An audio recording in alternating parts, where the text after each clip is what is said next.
Eight Cousins by Louisa May Alcott. Chapter 20. Under the Mistletoe.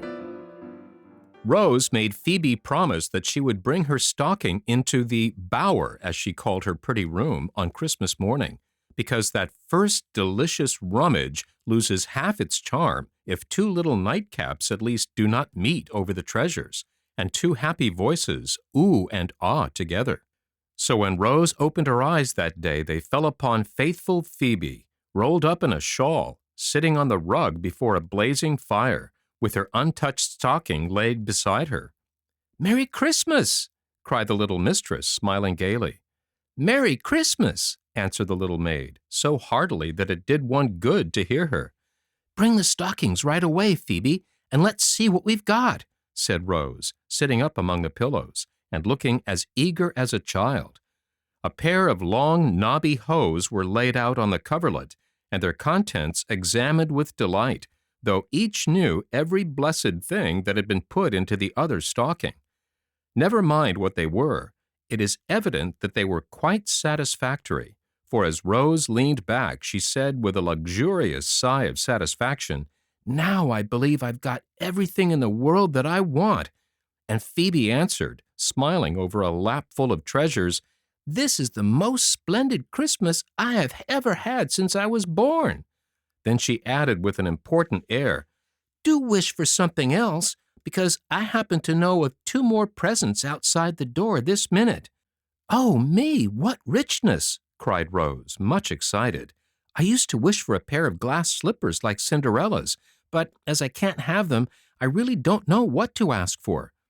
Phebe clapped her hands as she skipped off the bed and ran to the door, saying merrily, "One of them is for your feet, anyway. I don't know what you'll say to the other, but I think it's elegant."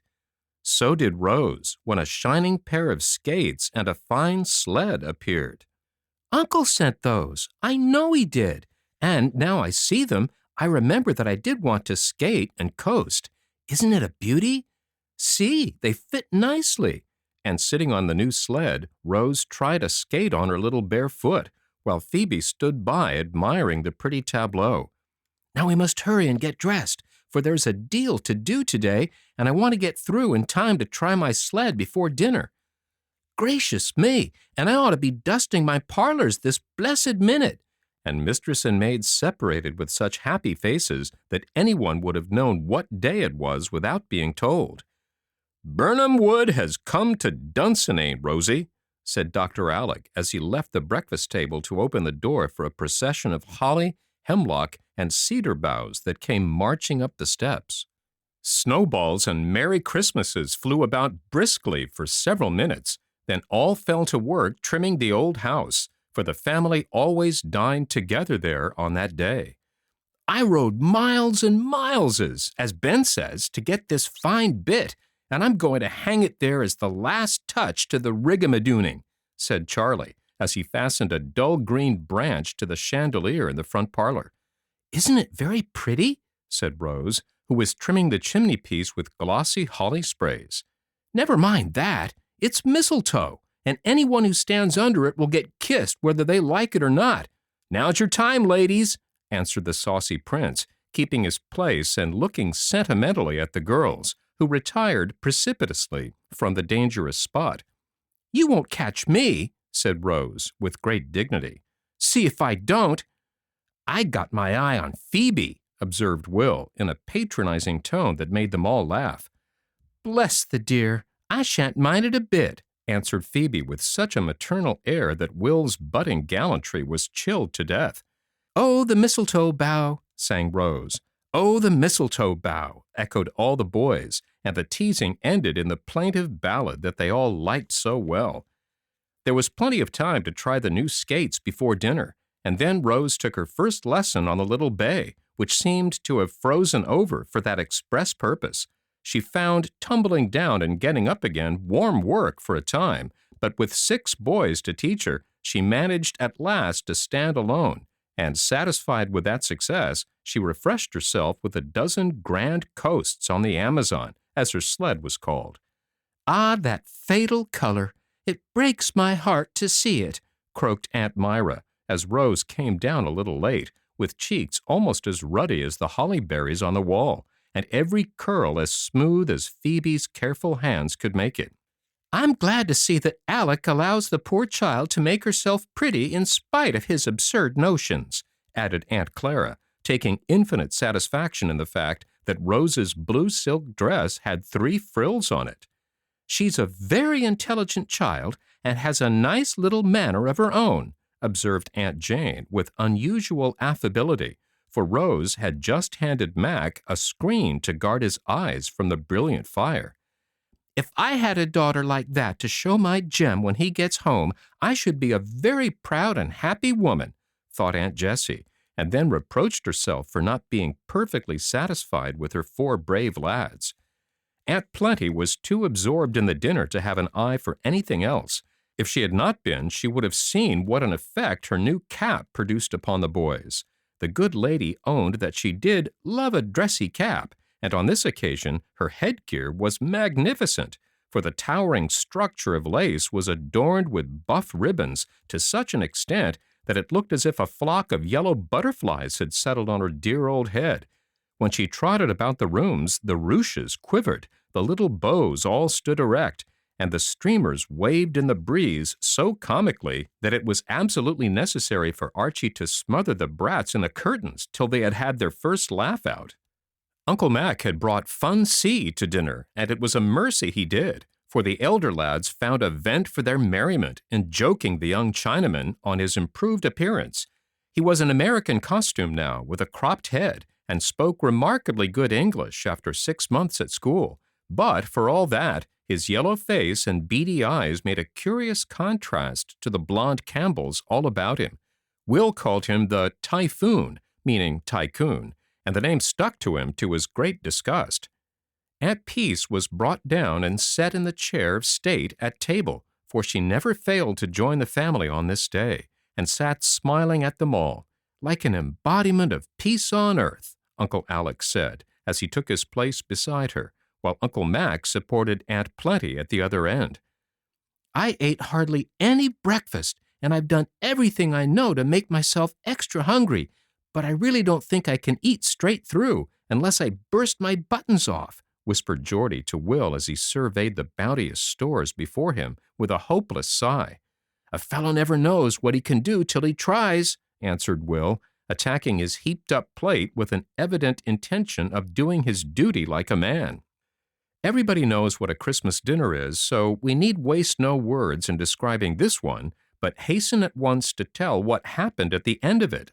The end, by the way, was so long in coming that the gas was lighted before dessert was over, for a snow flurry had come on and the wintry daylight faded fast, but that only made it all the jollier in the warm, bright rooms, full of happy souls.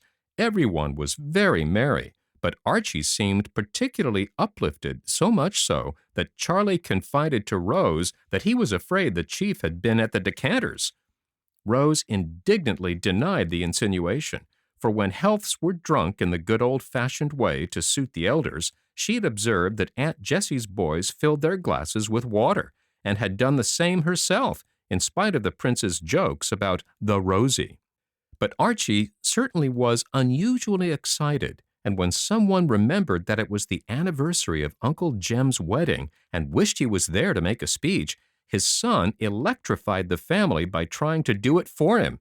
It was rather incoherent and flowery, as maiden speeches are apt to be, but the end was considered superb, for, turning to his mother with a queer little choke in his voice, he said that she deserved to be blessed with peace and plenty, to be crowned with roses and lad's love, and to receive the cargo of happiness sailing home to her in spite of wind or tide, to add another gem to the family jewels.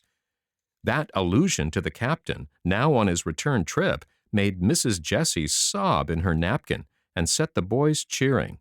Then, as if that was not sensation enough, Archie suddenly dashed out of the room, as if he had lost his wits. "Too bashful to stay and be praised," began Charlie, excusing the peculiarities of his chief as in duty bound. "Phoebe beckoned to him. I saw her," cried Rose, staring hard at the door. "Is it more presents coming?" asked Jamie, just as his brother reappeared, looking more excited than ever. "Yes, a present for Mother, and here it is!" roared Archie, flinging the wide door open to let in a tall man who cried out, "Where's my little woman? The first kiss for her, and then the rest may come on as fast as they like." Before the words were out of his mouth, Mrs. Jessie was half hidden under his rough greatcoat, and 4 boys were prancing about him, clamoring for their turn. Of course, there was a joyful tumult for a time, during which Rose slipped into the window recesses and watched what went on, as if it were a chapter in a Christmas story. It was good to see bluff Uncle Jem look proudly at his tall son and fondly hug the little ones. It was better still to see him shake his brother's hands as if he would never leave off, and kiss all the sisters in a way that made even solemn Aunt Myra brighten up for a minute. But it was best of all to see him finally established in Grandfather's chair, with his little woman beside him, his 3 youngest boys in his lap, and Archie hovering over him like a large-sized cherub. That really was, as Charlie said, a landscape to do one's heart good. "All hearty and all here, thank God," said Captain Jem in the first pause that came, as he looked about him with a grateful face. "All but Rose," answered loyal little Jamie, remembering the absent. "Faith, I forgot the child. Where is George's little girl?" asked the captain, who had not seen her since she was a baby. "You'd better say Alec's great girl," said Uncle Mac, who professed to be madly jealous of his brother. "Here I am, sir," and Rose appeared from behind the curtains, looking as if she had rather have stayed there. "St. George Germain, how the mite has grown!" cried Captain Jem, as he tumbled the boys out of his lap and rose to greet the tall girl, like the gentleman that he was. But somehow, when he shook her hand, it looked so small in his big one, and her face reminded him so strongly of his dead brother, that he was not satisfied with so cold a welcome, and with a sudden softening of the keen eyes, he took her up in his arms, whispering with a rough cheek against her smooth one, "God bless you, child. Forgive me if I forgot you for a minute, and be sure that not one of your kinsfolk is happier to see you here than Uncle Jem." That made it all right, and when he set her down, Rose's face was so bright it was evident that some spell had been used to banish the feeling of neglect that had kept her moping behind the curtain so long. Then everyone sat around and heard all about the voyage home, how the captain had set his heart on getting there in time to keep Christmas, how everything had conspired to thwart his plan, and how, at the very last minute, he had managed to do it, and had sent a telegram to Archie, bidding him to keep the secret, and be ready for his father at any moment, for the ship got into another port, and he might be late. Then Archie told how that telegram had burnt in his pocket all dinner time, how he had to take Phebe into his confidence, and how clever she was to keep the captain back till the speech was over, and he could come in with effect. The elders would have sat and talked all the evening, but the young folks were bent on having their usual Christmas frolic. So, after an hour of pleasant chat, they began to get restless, and having consulted together in dumb show, they devised a way to very effectually break up the family council. Steve vanished, and sooner than the boys imagined Dandy could get himself up, the skirl of the bagpipe was heard in the hall, and the bonny piper came to lead Clan Campbell to the revel. "Draw it mild, Steenie, my man. You play unco weel, but you make a most infernal din," cried Uncle Jem with his hands over his ears, for this accomplishment was new to him, and took him all aback, as he expressed it. So Steve droned out a Highland reel as softly as he could, and the boys danced to it a circle of admiring relations. Captain Jem was a true sailor, however, and could not stand idle while anything lively was going on. So when the piper's breath gave out, he cut a splendid pigeon wing into the middle of the hall, saying, "Who can dance a fore and after?" and waiting for no reply, began to whistle the air so invitingly that Mrs. Jessie set to him laughing like a girl. Rose and Charlie took their places behind, and away went the 4 with a spirit and skill that inspired all the rest to cut in as fast as they could. That was a grand beginning, and they had many another dance before anyone would own they were pretty tired. Even Fun C distinguished himself with Aunt Plenty, whom he greatly admired as the stoutest lady in the company, plumpness being considered a beauty in his country.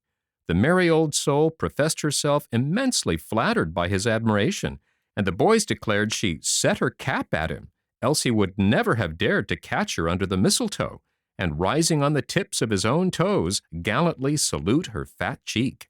How they all laughed at her astonishment, and how Fun's little black eyes twinkled over this exploit. Charlie put him up to it, and Charlie was so bent on catching Rose that he laid all sorts of pitfalls for her, and bribed the other lads to help him. But Rose was wide awake, and escaped all his snares, professing great contempt for such foolish customs. Poor Phebe did not fare so well, and Archie was the only one who took a base advantage of her as she stood innocently offering tea to Aunt Myra, whom she happened to meet just under the fatal bough. If his father's arrival had not rather upset him, I doubt if the dignified chief would have done it, for he apologized at once in the handsomest manner, and caught the tray that nearly dropped from Phoebe's hands. Jamie boldly invited all the ladies to come and salute him, and as for Uncle Jem, he behaved as if the entire room was a grove of mistletoe. Uncle Alec shyly laid a bit of it on Aunt Peace's cap and then softly kissed her, which little joke seemed to please her very much, for she liked to have a part in all the home pastimes, and Alec was her favorite nephew. Charlie alone failed to catch his shy bird, and the oftener she escaped, the more determined he was to ensnare her. When every other wile had been tried in vain, he got Archie to propose a game with forfeits. I understand that dodge, thought Rose, and was on her guard so carefully that not one among the pile soon collected belonged to her. Now let us redeem them and play something else, said Will, quite unconscious of the deeply laid plots all about him. One more round, and then we will, answered the prince, who had now baited his trap anew. Just as the question came to Rose, Jamie's voice was heard in the hall, crying distressfully, "Oh, come quick!" Rose started up, missed the question, and was greeted with a general cry of "Forfeit! Forfeit!" in which the little traitor came to join. Now I've got her, thought the young rascal, exulting in his fun-loving soul. Now I'm lost, thought Rose, as she gave up her pincushion with a sternly defiant look that would have daunted anyone but the reckless prince. In fact, it made him even think twice, and resolved to let Rose off easy, she had been so clever. "Here's a very pretty pawn, and what shall be done to redeem it?" asked Steve, holding the pincushion over Charlie's head, for he had insisted on being judge, and kept that for the last. "Fine or superfine?" "Super." Well, she shall take old Mac under the mistletoe and kiss him prettily. Won't he be mad, though?" And this bad boy chuckled over the discomfort he had caused two harmless beings. There was an impressive pause among the young folks in their corner, for they all knew that Mac would be mad, since he hated nonsense of this sort, and had gone to talk with the elders when the game began. At this moment he was standing before the fire, listening to a discussion between his uncles and his father, looking as wise as a young owl, and blissfully unconscious of the plots against him. Charlie expected that Rose would say, "I won't." Therefore he was rather astonished, not to say gratified, when, after a look at the victim, she laughed suddenly, and going up to the group of gentlemen, drew her Uncle Mac under the mistletoe and surprised him with a hearty kiss. "Thank you, my dear," said the innocent gentleman, looking much pleased at the unexpected honor. "Oh, come, that's not fair," began Charlie, but Rose cut him short by saying, as she made him a fine curtsy, "You said old Mac, and though it was very disrespectful, I did it. That was your last chance, sir, and you've lost it." He certainly had, for as he spoke, Rose pulled down the mistletoe and threw it into the fire, while the boys jeered at the crestfallen prince and exalted quick-witted Rose to the skies. "What's the joke?" asked young Mac, waked out of a brown study by the laughter, in which the elders joined. But there was a regular shout, when the matter having been explained to him, Mac took a meditative stare at Rose through his goggles, and said in a philosophical tone, "Well, I don't think I should have minded much if she had done it." That tickled the lads immensely, and nothing but the appearance of a slight reflection would have induced them to stop chaffing the poor worm, who could not see anything funny in the beautiful resignation he had shown on this trying occasion. Soon after this, the discovery of Jamie curled up in the sofa corner, as sound asleep as a dormouse, suggested the propriety of going home, and a general move was made. They were all standing about the hall lingering over the good nights when the sound of a voice softly singing "Sweet Home" made them pause and listen. It was Phebe, poor little Phebe, who never had a home, never knew the love of father or mother, brother or sister, who stood all alone in the wide world, yet was not sad nor afraid, but took her bits of happiness gratefully, and sung over her work without a thought of discontent. I fancy the happy family standing there together remembered this and felt the beauty of it, for when the solitary voice came to the burden of its song, other voices took it up and finished it so sweetly that the old house seemed to echo the word home in the ears of both the orphan girls, who had just spent their first Christmas under its hospitable roof.